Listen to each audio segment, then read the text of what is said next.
Okay, guys.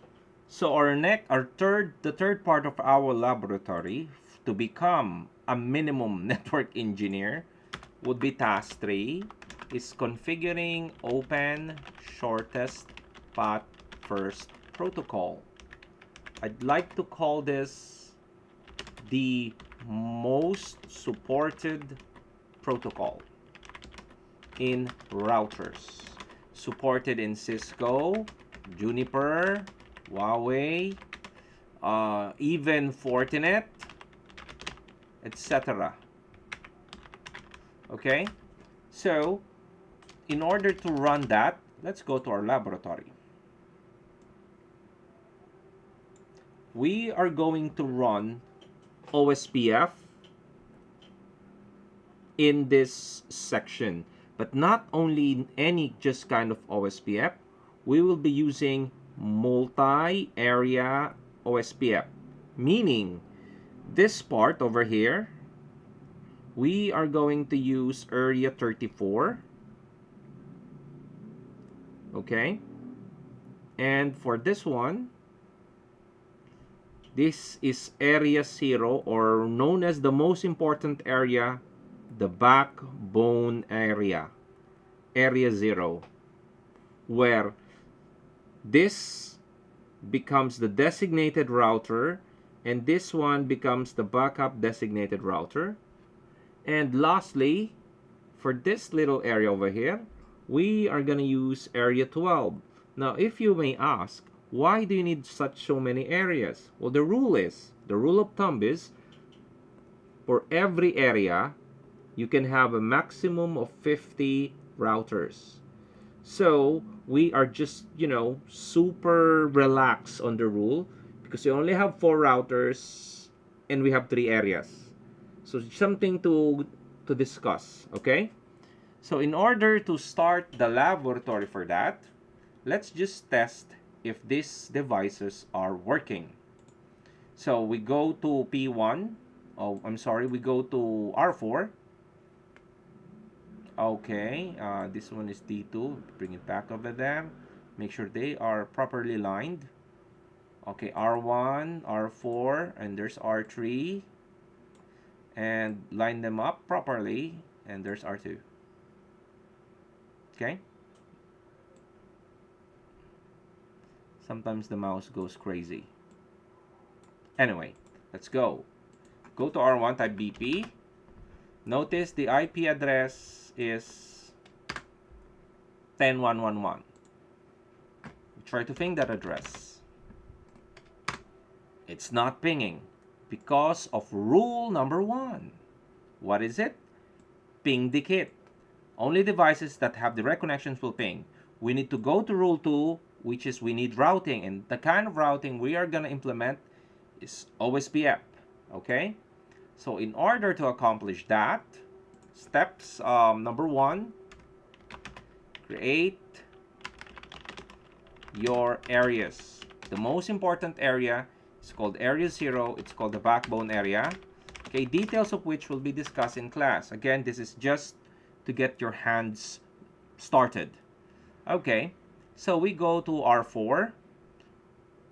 We type in our favorite command, BP, or show IP, show IP route, connected pipe, include letter C. So this is the IP that we need to route for R4.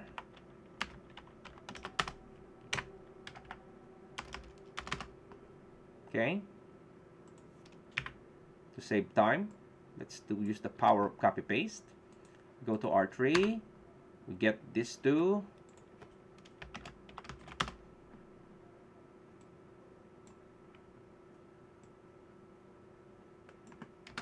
Done so.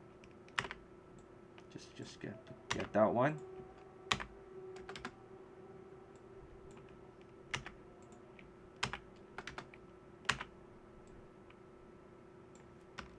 So this is R2. This is R1. Oh, sorry. And R1 is gonna use 0 over here. This one's gonna go 0. To check on R2. Okay. Show IP route connected. Pipe include C. Yeah, it's 0 and 4. Yeah, I think we're good. Now, what do we need to do next? OSPF requires what we call a virtual IP address for stability. So we need to create a loopback 0 or any loopback. So let's just call it 4444. Now you may ask, what is the loopback for? Again, to be discussed in class.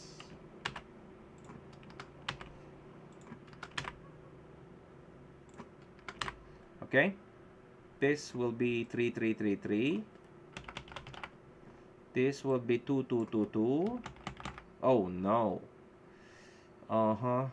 Yeah, I want to change that to it's messed up.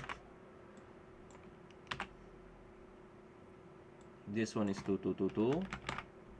And this one is going to be 1111. Okay.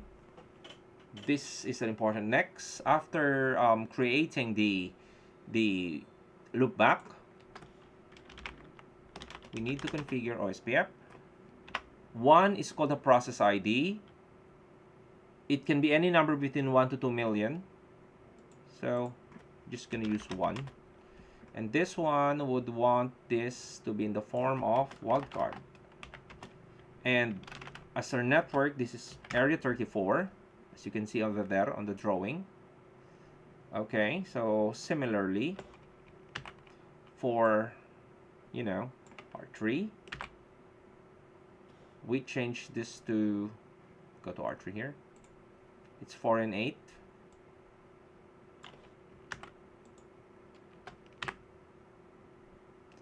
Four would be on area 0. We'll check that later. This one is in area 34. Good. Get that as well. Put it here. So for R2, it's 10 and 14. 10 and 14. Now, if we look at our diagram, 4 is in area 0. And this one is in area 12. 4 is in area 0. This one is in area 12. 4, R1. We're left with area 12. So let's summarize. Okay.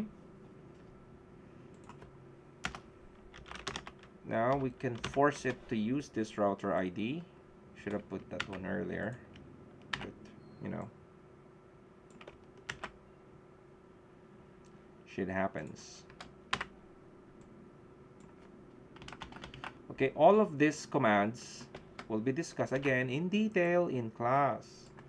For now, you just have to experience the hands-on even if you have no idea what the F is going on. Okay, so let's give it a try. Well, normally you have to configure the backbone area first, which is our R3. Let's go. What does it say? Oh, it's saying something. Okay, so sometimes you may need to do some clearing. Clear IP OSPF process before, you know, pasting.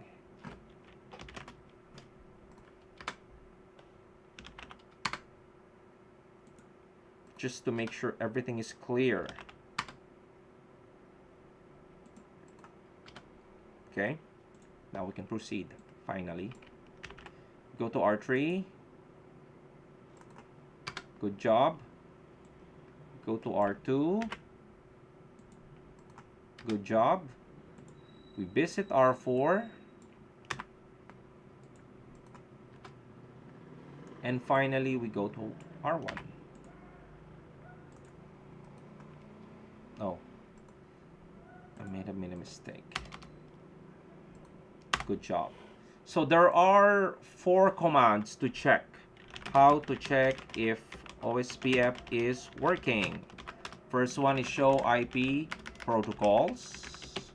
Second is show IP OSPF database. Next is show IP OSPF neighbors. And finally, show IP route OSPF. Okay, let's give this a run. Let's do this in our backbone routers. OSPF is running. This is the commands we type. Check the database as well. Database is good, I think. Now this is the important, the neighbors. Oh, show IP OSPF. Remove the S. So we have two neighbors. We have the DR and BDR to be discussed in class. Okay. And the good thing is we have to type this command in R4. So notice that you have IP addresses over here. We have OIA and OIA. So R1 is now pingable from R4